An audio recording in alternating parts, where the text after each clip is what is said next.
Hello student, स्वागत है आपका अपने यूट्यूब चैनल M2M ऑनलाइन पर।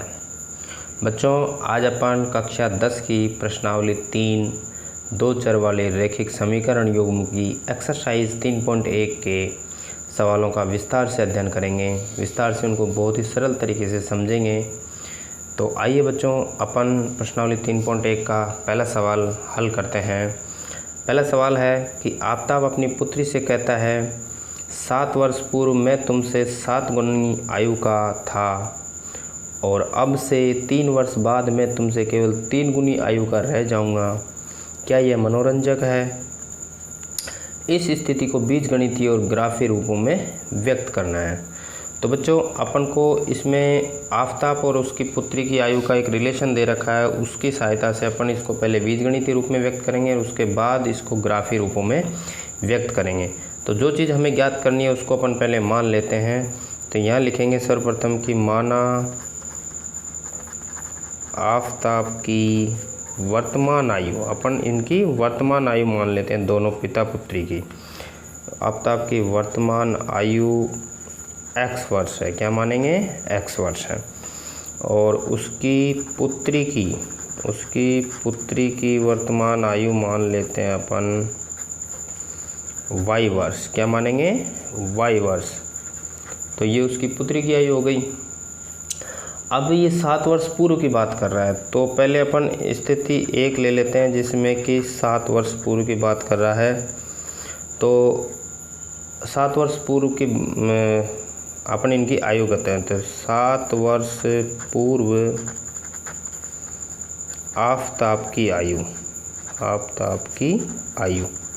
तो देखो, वर्तमान आयु अगर x वर्ष है तो 7 वर्ष पूर्व की आयु क्या है? x में से 7 घट जाएंगे, तो ये x माइनस 7 वर्ष। जैसे किसी भी बच्चे की अगर आज 15 वर्ष उम्र है, अब अगर कोई पूछे कि 5 वर्ष पूर्व आयु क्या होगी, तो 15 में से बच्चा 5 घटा के बताएगा कि 10 साल थी। तो कहने का मतलब वर्तमान आयु में से जितने साल पूर्व की आयु पूछे उसको घटा देंगे तो वो उतनी वर्ष पूर्व की आयु हमारे पास मिल जाएगी। उसी प्रकार 7 वर्ष बाद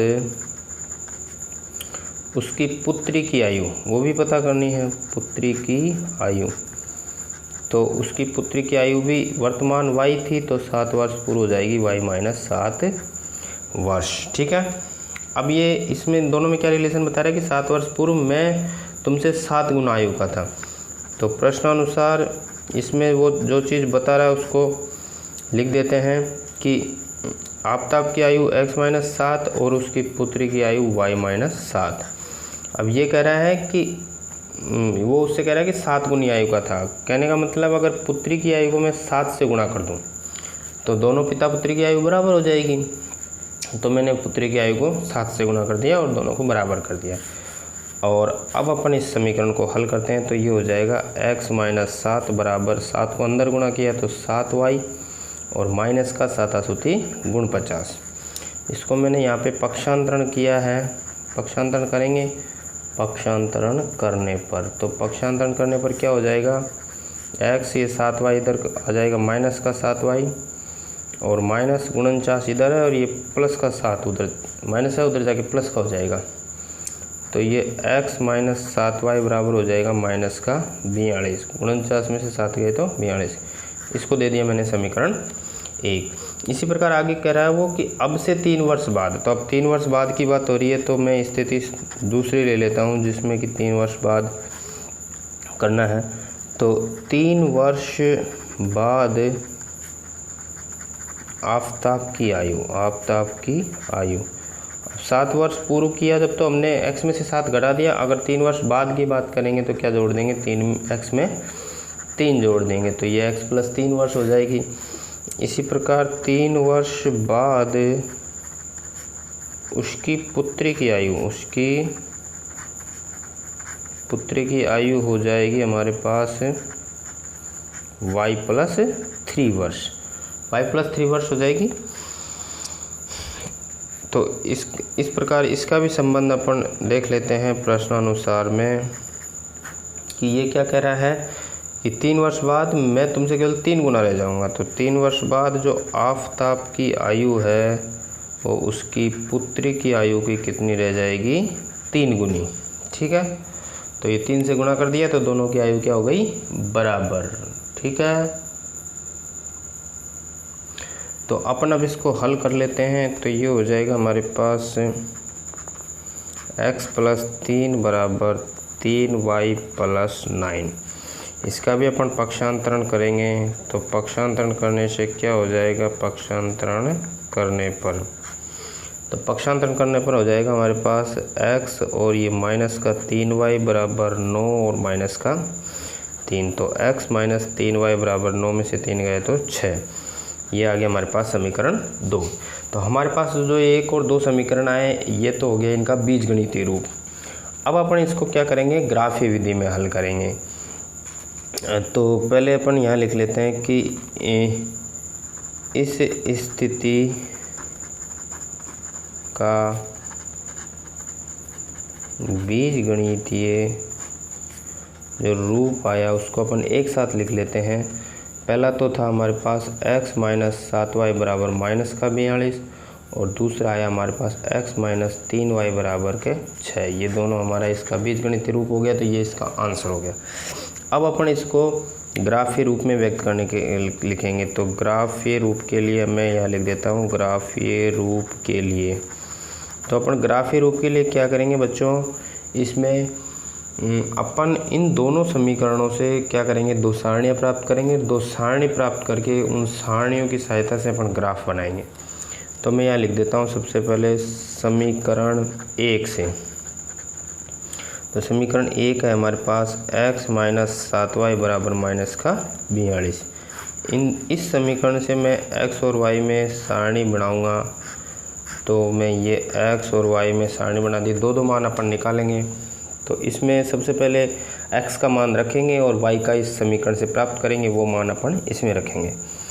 तो जैसे ये है x - 7y = -42। सबसे पहले मैं इसमें x = 0 रख देता हूँ। तो x = 0 रखने पर, तो x = 0 रखा ये, तो x = 0 रखने पर ये 0 - 7y बराबर हो गया -42 और ये y का मान हो गया -42 बटा -7। माइनस से माइनस कट गया, 7 से ये कट गया 6 बार। तो y का मान आ गया 6। तो x का 0 रखा तो y का कितना आ गया, 6। इसी तरह दूसरा एक और मान रख देता हूँ मैं, ये दोबारा वही x - 7y = -42। x बराबर में 7 रख देता हूँ। x = 7 रखने पर हमें इस सारणी में कोई ऐसा मान रखना है कि हमें एक पूर्ण संख्या प्राप्त हो, मतलब कि दशमलव में या बटे में भिन्न के रूप में कोई संख्या नहीं हो प्राप्त हो। इसलिए अपन ऐसा सोच समझ के ऐसा मान रखते हैं कि हमें एक पूर्ण संख्या जो लास्ट में जो हल आए वो भी एक पूर्ण संख्या प्राप्त हो। तो 7 रखा तो देखो ये 7 हो गया, -7y = -42। तो -7y = -42 और प्लस के हो गए ये, सॉरी माइनस के, ये इधर प्लस का था इधर जाके माइनस का हो जाएगा, ठीक है। तो ये -7y बराबर हो जाएगा -49। 42 और 7 दोनों माइनस के हैं तो दोनों जुड़ जाएंगे। तो y बराबर -49 बटा -7, माइनस से माइनस और 7 से कट गया 7 बार। y का मान आ गया 7। तो x का हमने 7 रखा तो y का मान भी कितना आ गया, 7। तो इस प्रकार हमने समीकरण 1 से एक सारणी प्राप्त कर ली। इसी प्रकार अपन क्या करेंगे, समीकरण 2 से भी एक सारणी प्राप्त करेंगे। तो यहाँ पे लिखूँगा मैं समीकरण 2 से। तो हमारा समीकरण 2 है कि x - 3y = 6। इससे भी मैं एक सारणी प्राप्त करूँगा। तो सारणी के लिए मैं सारणी बना लेता हूँ और ये हमने सारणी बना ली x और y, वही मान रखेंगे। तो x - 3y = 6। तो इसमें मैं सर्वप्रथम वही 0 रख लेते हैं। तो x = 0 रखने पर, तो x = 0 रखने पर क्या आ जाएगा हमारे पास, 0 - 3y = 6। तो y = 6 बटा -3, ये कट गया 2 बार। तो y का मान आ गया -2। तो x = 0 रखा तो y का मान क्या आ गया, -2। इसी तरह इसमें दोबारा हम एक और मान रख लेते हैं, x - 3y = 6 में 3 रख लेते हैं।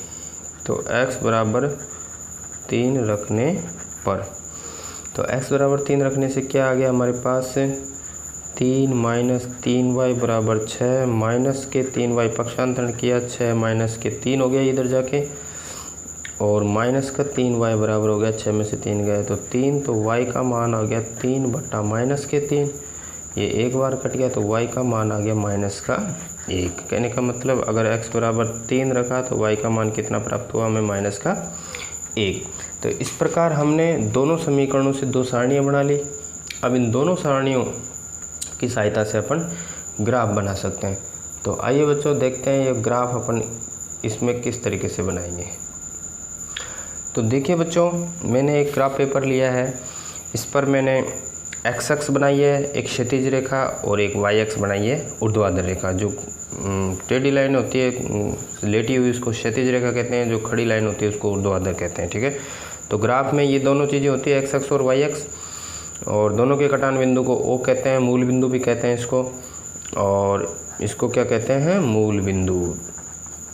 और मूल बिंदु के दाईं साइड में होते हैं क्षैतिज रेखा पर प्लस के मान, और बाईं साइड में होते हैं माइनस वाले मान, और कटान बिंदु से ऊपर की साइड में y के होते हैं प्लस के मान, और नीचे की साइड में होते हैं माइनस के मान।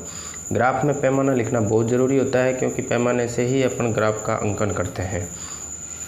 तो मैंने यहाँ लिया है x अक्ष पर 1 सेंटीमीटर बराबर 1 इकाई। 1 सेंटीमीटर बराबर मतलब यहाँ से 0 से रेख के बीच में ये 1 सेंटीमीटर की दूरी है, जिसको मैंने 1 इकाई माना है। और y अक्ष पर भी मैंने माना है 1 सेंटीमीटर बराबर 1 इकाई। हमें ये जो पैमाना है हमारी जो सारणी में मान है उसके हिसाब से लेते हैं। जैसे हमने मान लो मेरे पास ये अपने दो सारणियाँ हैं, तो अपने दो सारणियों में से सबसे छोटा मान है वो -2 है, और सबसे बड़ा जो मान है वो 7 है। तो इनके बीच में अपने ग्राफ बनेगा। तो इसलिए हमने इसमें जो मान लिए हैं वो 1 2 3 4 करके 10 तक ले लिए चारों तरफ, तो किसी तरह 10 8 तक, मतलब ये सारे मान इसमें आ गए। ठीक है, एक चीज़ बच्चों ध्यान रखने की ये है कि कहीं भी गणित में ग्राफ हो, चित्र हो, विज्ञान में चित्र हो, ये सब पेंसिल से बनाए जाते हैं, बोर्ड की कॉपी में या गृहकार्य वाली कॉपी में, सभी में। मैंने यहाँ पे पेंसिल इसलिए यूज़ किया, पेन इसलिए यूज़ किया क्योंकि तुम्हें वीडियो में थोड़ा अच्छी तरह से दिखाई दे। पेंसिल से थोड़ा लाइट होता है तो वो अच्छी तरह दिखाई नहीं देता, तो मैंने इस जगह पेन का यूज़ किया है, इस चीज़ को ध्यान में रखते हुए कि आपको वीडियो में स्पष्ट और साफ दिखाई दे। ठीक है बच्चों, तो इस चीज़ का भी अपन ध्यान रखा जाए। अब मैं इसमें ग्राफ बनाते हैं। तो ग्राफ में जो पहली सारणी है हमारे पास x और y में, वो जो पहले मान है x बराबर 0 पर y बराबर 6 प्राप्त हुआ था हमें, तो उसका अपन पॉइंट लेते हैं। तो देखो यहाँ पर मूल बिंदु है, ये इधर x के मान इधर प्लस में जाएंगे, इधर माइनस में जाएंगे। तो अभी प्लस माइनस का ही नहीं है, x का मान 0 है तो अपन यहीं खड़े रह जाएंगे। ठीक है, उसके बाद y बराबर 6 पर जाना है। तो y बराबर 6 अगर माइनस में जाते तो इधर जाते, प्लस में जाते तो ऊपर जाएंगे। तो प्लस में जाए 1 2 3 4 5 और 6 ये आ गया। तो ये बिंदु आ गया हमारे पास 0 6। क्या आ गया? 0 6, जिसका x निर्देशांक 0 हो गया और y निर्देशांक 6 हो गया। ठीक है, इसी प्रकार अपन दूसरा मान लेते हैं x बराबर 7 पर y बराबर 7। तो x बराबर 7 पर देखो यहाँ प्लस के मान है, तो 1 2 3 4 5 6 7 ये हो गया, और y बराबर भी 7 लेना। तो y बराबर भी प्लस के 7 ऊपर जाएंगे, तो हमारे पास 1 2 3 4 5 6 7। देखो यहाँ ये बिंदु आ गया, ये पैमाना, ये हमारा पैमाना पास आ गया। हम पैमाना को थोड़ा इधर लिख सकते थे, लेकिन अब लिख दिया पेन से तो मिटेगा नहीं। इसीलिए मैंने कहा था कि अगर कुछ गलती होती है तो पेंसिल का अपन मिटा सकते हैं, पेन का अपन मिटा नहीं सकते। तो इसलिए हमेशा पेंसिल का उपयोग करते हैं। मैंने यहाँ पेन का उपयोग किया, तो इस चीज़ को थोड़ा सा अवॉइड किया जाए। अब देखिए दोनों बिंदु आ गए, हम दोनों बिंदुओं को क्या करेंगे, स्केल की सहायता से मिला देंगे। तो मैं ये स्केल ले रहा हूँ, और स्केल की सहायता से अपन दोनों बिंदुओं को बिल्कुल सिद्ध में लेके और अपन एक लंबी रेखा बना देंगे। तो ये मैंने ये लंबी रेखा बना दी, ये वाली, तो दोनों बिंदुओं को काटते हुए जाएगी। ठीक है, ये हमारी एक इसको रेखा बन गई। इसका ये कौन सी की किस समीकरण की होगी, x - 7y बराबर -42, इसकी रेखा हो गई। अब मैं दूसरा ग्राफ, जो दूसरी सारणी थी हमारे पास, वो थी 0 - 2। तो x बराबर 0 तो यही है, और y बराबर -2 लेना। तो y बराबर -2, देखो a - 1 - 2 ये आ गया, तो ये बिंदु आ गया। तो ये बिंदु का निर्देशांक हो गया हमारे पास 0 और -2। ठीक है, उसी प्रकार अगला है x बराबर 3 पर y बराबर -1। तो x बराबर 3 ये रहा, और y बराबर -1 मतलब इधर ही, इधर -1 की स्थिति में इधर ही ये। तो ये बिंदु आ गया हमारे पास 3 और -1। तो ये दोनों बिंदु आ गए। इसको भी अपन दोनों को स्केल से अपन मिलाते हैं। तो स्केल से मिलाएंगे तो ये देखो दोनों बिंदुओं को अपन स्केल से मिला देंगे, ये ऐसे करके। तो ये रेखा आ गई हमारे पास। ये कौन से समीकरण की रेखा है? ये है x माइनस 3y बराबर 6 की। ठीक है, तो इस प्रकार हमने देखो दोनों समीकरणों से दोनों रेखाओं का निरूपण कर दिया और ये दोनों रेखाएं आपस में हमें इस प्रकार प्राप्त होती है। तो इस प्रकार अपन कह सकते हैं कि हमने जो हमारे पास स्थिति थी आपताप और उसकी पुत्री की आयु की, तो उसको हमने पहले बीजगणितीय रूप में व्यक्त किया। तो बीजगणितीय रूप में हमारे पास ये रूप आए कि x माइनस 7y बराबर -42 और y माइनस 3y बराबर 6। इसको हमने ग्राफीय रूप में व्यक्त करने के लिए कहा था सवाल में, तो हमने इसको ग्राफीय रूप में पहले सारणी बनाई, सारणी बना के हमने इसको ग्राफ बनाया। तो इस तरह का हमें ग्राफ प्राप्त हुआ। तो बच्चों उम्मीद है आपको बहुत अच्छे से तरीके से ये सवाल समझ में आया होगा और अब ये सवाल कंप्लीट होता है। Thank you. हाँ तो बच्चों इसका दूसरा सवाल है कि क्रिकेट टीम के एक कोच ने 3900 रुपये में 3 बल्ले तथा 6 गेंद खरीदी। बाद में उसने एक और बल्ला तथा उसी प्रकार की 3 गेंद 1300 रुपये में खरीदी। इस स्थिति को बीजगणितीय तथा ज्यामितीय रूप में व्यक्त करना है। तो सेम वही सवाल है। तो सबसे पहले अपन मान लेंगे कि माना एक बल्ले का मूल्य, मतलब बल्ले का मूल्य क्या मान लिया हमने, x रुपये है, और एक गेंद का मूल्य मान लेते हैं y, तथा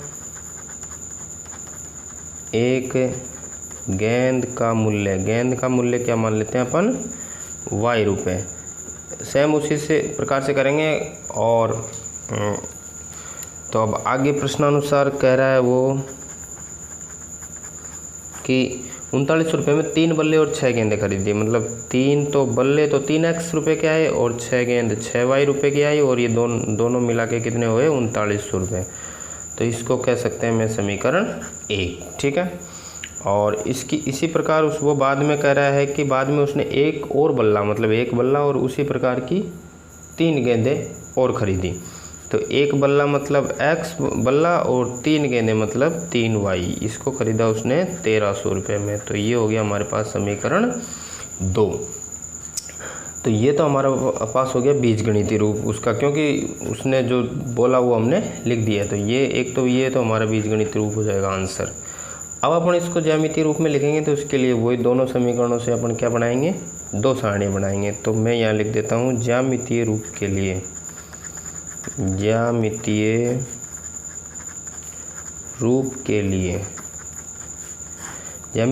लिए वही समीकरण 1 से। समीकरण 1 है हमारे पास 3x प्लस 6y बराबर 3900। मैं इससे एक सारणी बनाऊंगा और सारणी में अपन एक मान अपन रखेंगे और दूसरा उस समीकरण से प्राप्त करेंगे। तो मैं देखो ये जैसे 3x प्लस 6y बराबर 3900 है। तो इसमें अब देखो अपन मान थोड़ा सा ऐसा लें कि दोनों मान एक जैसे आ जाएं लगभग। तो देखो मैं जैसे अगर मान लो मैं 300 इसका मान लूँगा, x का मान 300 रखूँ, x बराबर 300 रखने पर अगर यहाँ आप 1, 2 या 5 रखोगे तो एक संख्या बहुत छोटी और एक बहुत बड़ी हो जाएगी। तो ऐसी संख्या लेने कि हमें x, y के मान लगभग आसपास मिल जाए। तो x बराबर 300 रखा, तो देखो ये 3 और ये 300 और प्लस 6y बराबर हो गया 3900। तो ये हो जाएंगे 900 और 6y बराबर 3900। तो 6y बराबर हो जाएंगे 3900 माइनस 900 और y बराबर हो जाएगा, ये 3900 में से 900 गए तो 3000 और बटा 6 का भाग लग जाएगा। तो ये कितनी बार कट जाएगा, 500 बार। तो देखो हमने x बराबर 300 रखा तो y का मान कितना आ गया, 500। ये लगभग उस रेंज में आ गए। ठीक है, इसी प्रकार में यहाँ पे दूसरा मान निकालेंगे तो 3x प्लस 6y बराबर 3900। तो दूसरा कोई मान रख दो, x बराबर 300 रखा, अब कोई और रख दो, 1500 रख दो, मतलब 500 रख दो। तो अभी x बराबर 500 रखने पर 500 रखेंगे तो 500 रखने पर क्या आ जाएगा हमारे पास 3 और ये 500 प्लस 6y बराबर 3900। अब देखो ये सिंपल सवाल है, तुम्हें आना चाहिए। तो ये 6y बराबर हो जाएगा 3900 और माइनस के 1500।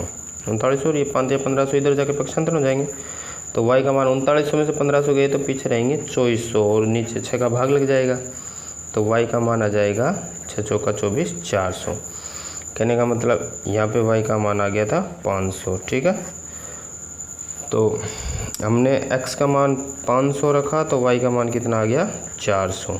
ठीक है, ये दोनों आ गए हमारे पास। इसी तरह अपन मान एक तो समीकरण 1 के लिए सारणी बन गए, अब समीकरण 2 के लिए कहते हैं। तो इसी प्रकार समीकरण 2 से, तो समीकरण 2 हमारा है x प्लस 3y बराबर 1300।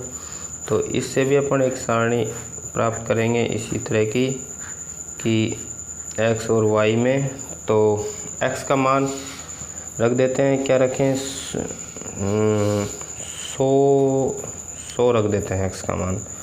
तो 100 रखने से क्या आ जाएगा कि x प्लस 3y बराबर 1300 है। तो x बराबर 100 रखने पर, तो 100 रखने पर क्या आ जाएगा, देखो 100 प्लस 3y बराबर 1300।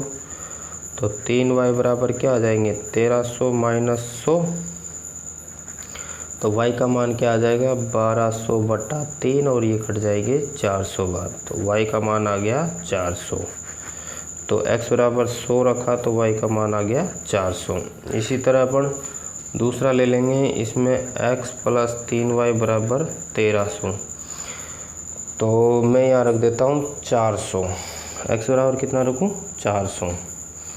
तो x बराबर 400 रखने पर, तो x बराबर 400 रखा तो ये 400 प्लस 3y बराबर 1300। तो 3y बराबर 1300 माइनस 400। तो y का मान आ जाएगा इधर से 900 और बटा 3। तो ये कट गया 300 बार। तो y बराबर कितना आया 300।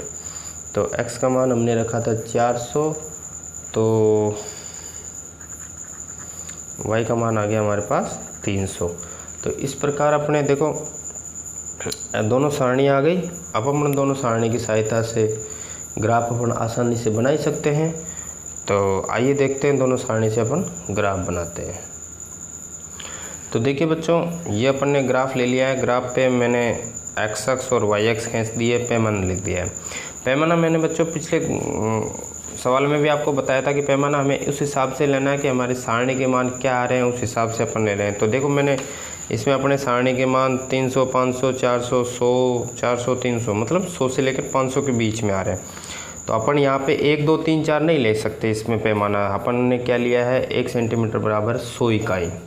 तो 100 इकाई का मतलब ये तो 0 हो गया और 1 सेंटीमीटर को 100 मानना है। इसको ये 200 हो गया, ये 300 हो गया, ये 400, ये 500, ऐसे अपन इसके।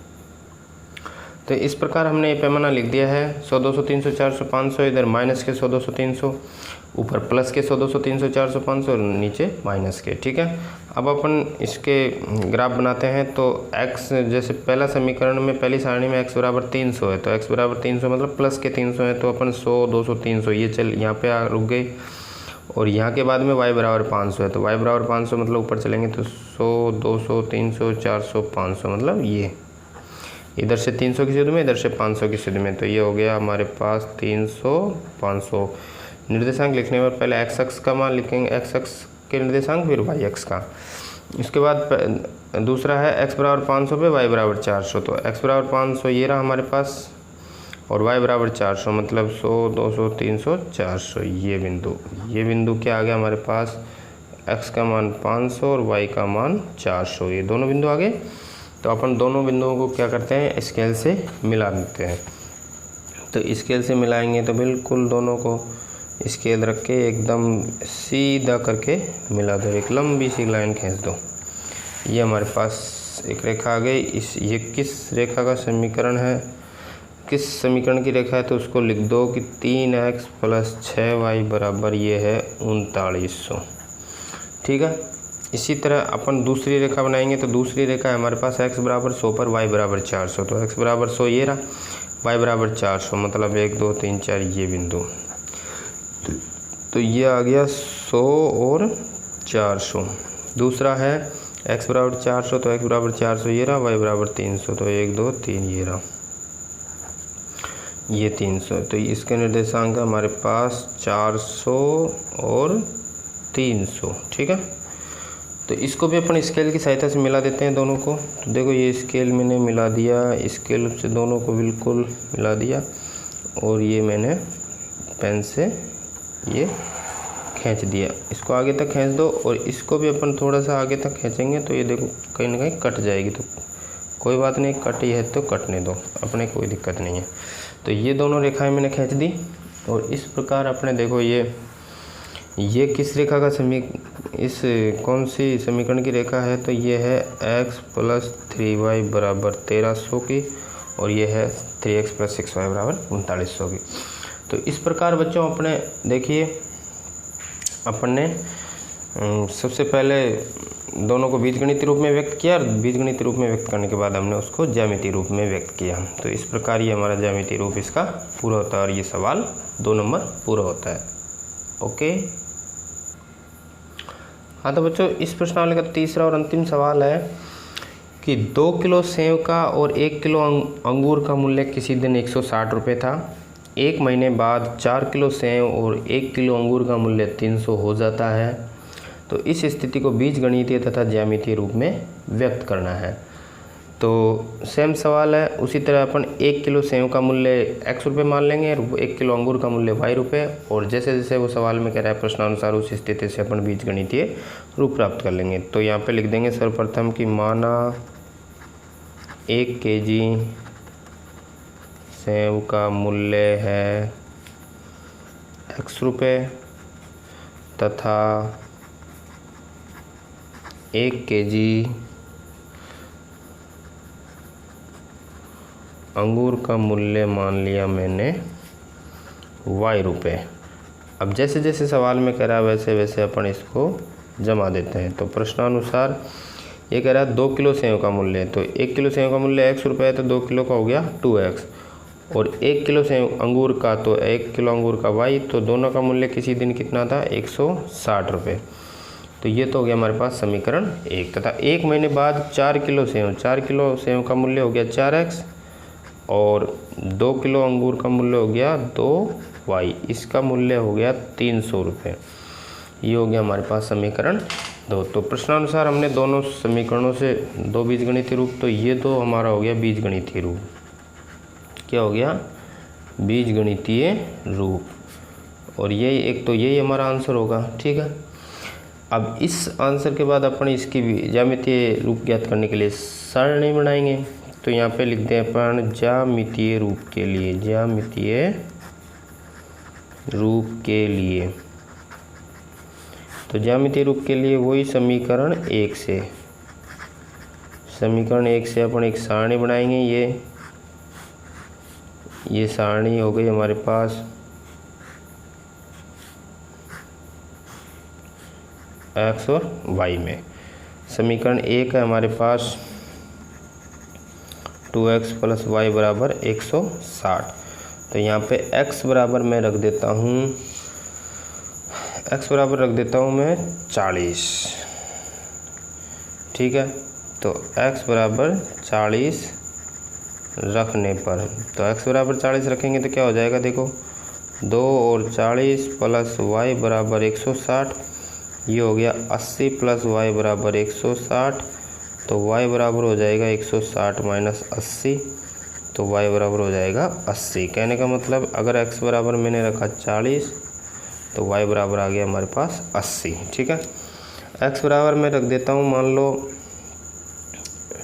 50 रख देते हैं। तो क्या रख देंगे 50, इसमें दोबारा। तो 2x + y बराबर 160, x बराबर 50 रखने पर, तो x बराबर 50 रखने पर क्या हो गया 2 और ये 50 और प्लस y बराबर 160। तो ये 50 दूनी 100 + y बराबर 160।